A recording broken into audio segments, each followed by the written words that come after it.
Hello my crafty peeps, let's use the SnapMat in Cricut Design Space. Okay, I just can't help myself. I saved these little tiny cutouts from past projects just in case I want to reuse them again in something new. So I've come up with an idea to reuse these blue ones to make snowflakes. Now, I tried to make snowflakes cutting them by hand. That didn't work out too well. So I decided to place these on my mat so I can arrange them and use the SnapMat to cut out snowflakes on these blue ones. So let's walk along and see how I did that. I'm going to open up Cricut Design Space on my iPad.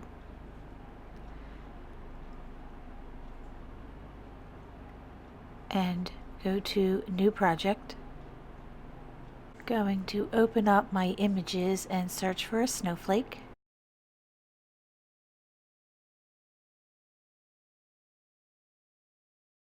I can scroll down to all the different snowflakes that are in Design Space, but I think I'm going to go up here to that little funnel at the top of the page in the right hand corner.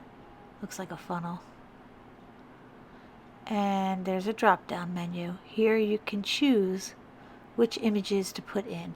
I'm going to choose my images, and then I can also choose free images or uploaded images, so you can pick and choose which ones show up for you to choose from.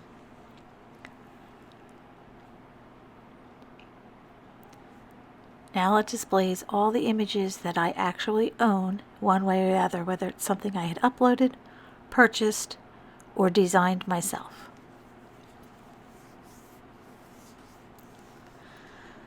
So I think I'm going to go up and I'm going to choose one that I had purchased.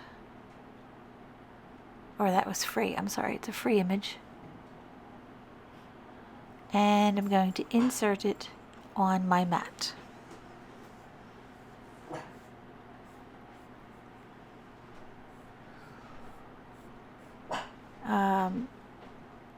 Now I want to make sure that I size my snowflake to be the correct size of my oval.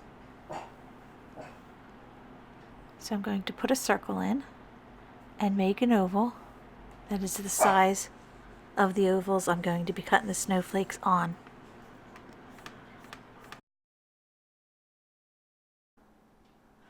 Once I have my shape in and the size I like to change the color of the oval.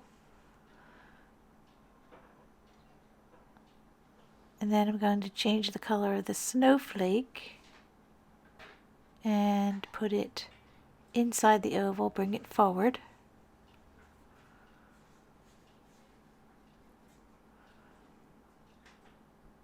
And I'm going to resize the snowflake to fit within the oval.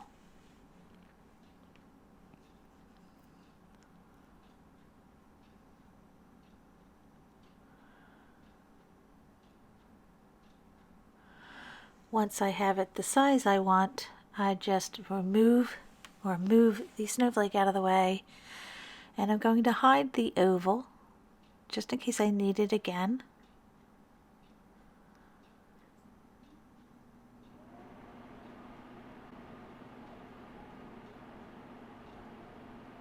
Now I'm going to duplicate the oval or the snowflake to the amount of snowflakes that I'm going to need, and I'm going to do 5. I'm going to go to the Make It, and our mat comes up. Now here you notice you don't see the grids on the mat, but if you zoom in and you tap on one of the snowflakes, the grid appears. I don't know, this is something new.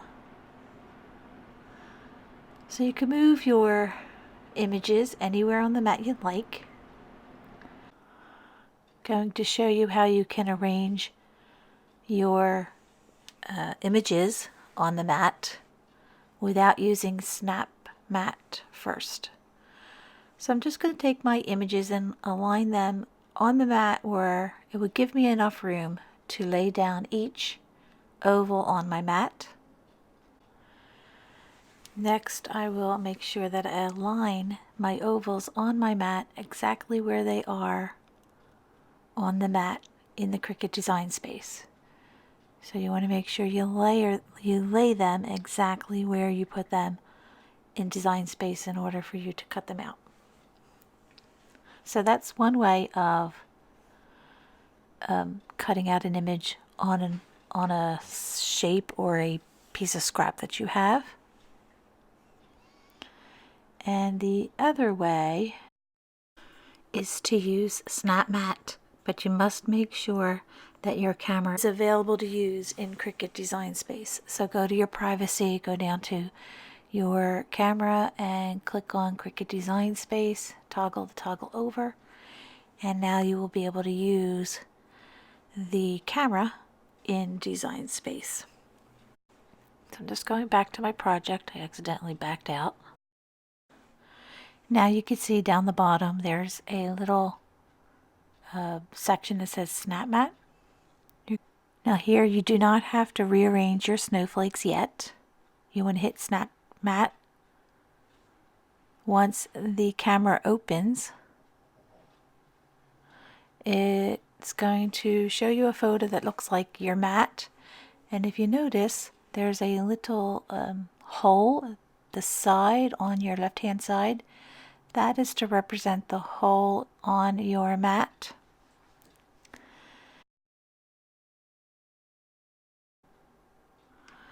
Now you're just going to align that hole and your mat up.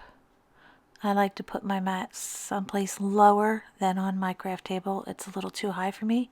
Some people put them on the floor.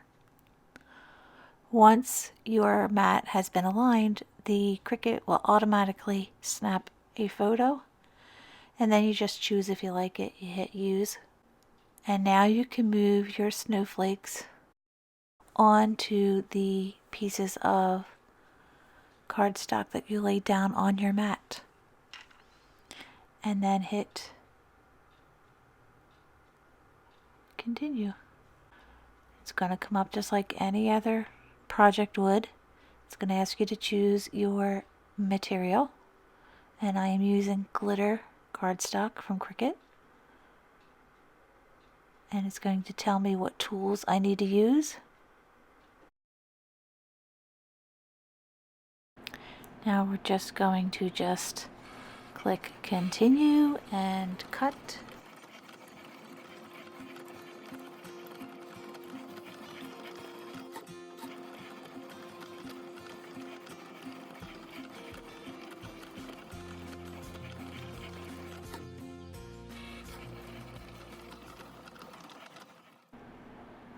Here are the snowflakes all finished. I love the way they turned out. It gives me the opportunity to use scraps. Here is the gnome that I made. I had added the snowflakes around his hat to give just a little color to my gnome. I will be doing a gnome every month, a different one, on my Facebook page if you'd like to join me over there.